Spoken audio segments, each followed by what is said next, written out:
Hello and a very warm welcome to Cognitive Key. I am absolutely thrilled to have you here today. In this explainer, we are diving into something we all deal with, but honestly, rarely take the time to truly understand: workplace stress. We're going to take this whole topic from complete chaos to absolute clarity, breaking down the hidden mechanics behind the pressure. So let's just jump right in. Okay, let me start by asking you a really important question. Is all stress actually bad for you?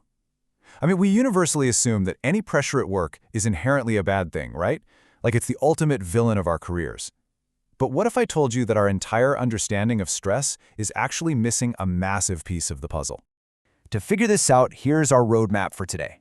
First, defining the pressure. Second, good stress versus bad stress. Third, individual and group stressors. And finally, organizational and outside stressors. So, part 1, defining the pressure. What exactly is stress? Well, human resource management doesn't just see stress as a bad mood.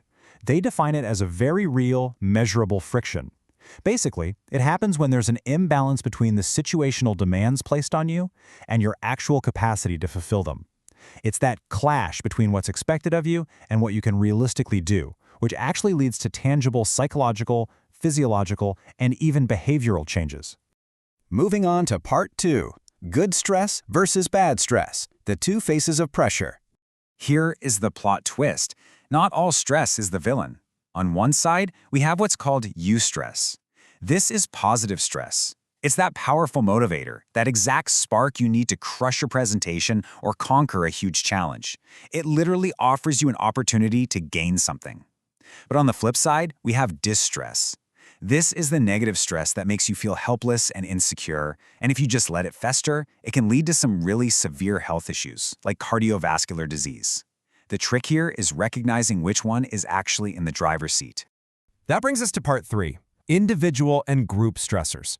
Essentially, the inner circles of stress. Let's look at the individual level first, which is tied directly to you and your specific duties. For instance, whether you have a type A or type B personality completely changes how you handle pressure. And sure, we all know the pain of role overload, just having way too much work on your plate. But think about role ambiguity for a second. When you don't actually know what your responsibilities are or what your boss genuinely expects from you, that uncertainty creates immense friction. Throw in some high-pressure decision-making, and yeah, that individual stress builds up incredibly fast. But we don't work in a vacuum, and that brings in group-level stressors. This is where your team dynamics add a whole new layer to the mix. Things like poor managerial behavior, or even just the lack of cohesiveness within your team, or petty intergroup conflicts. These can be massive triggers.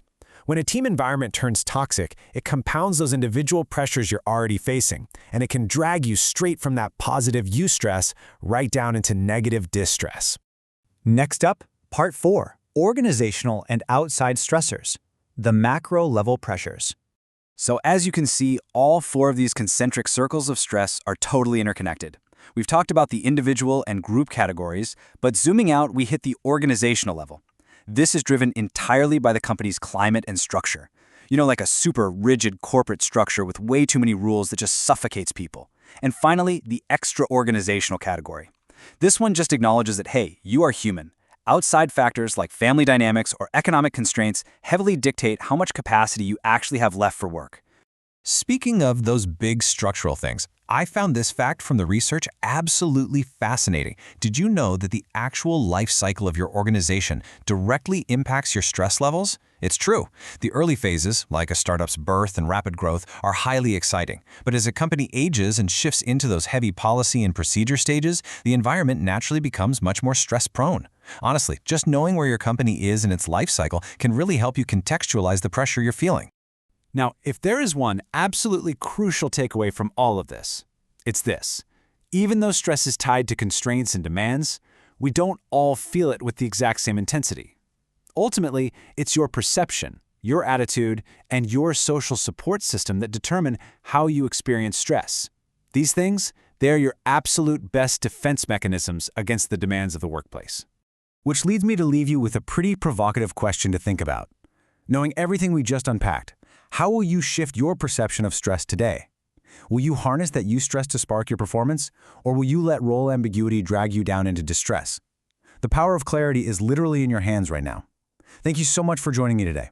If you found this explainer helpful, please hit that like button, share this explainer with your colleagues who might need it, and make sure to subscribe to Kognito Key for more structured visual learning. See you in the next explainer.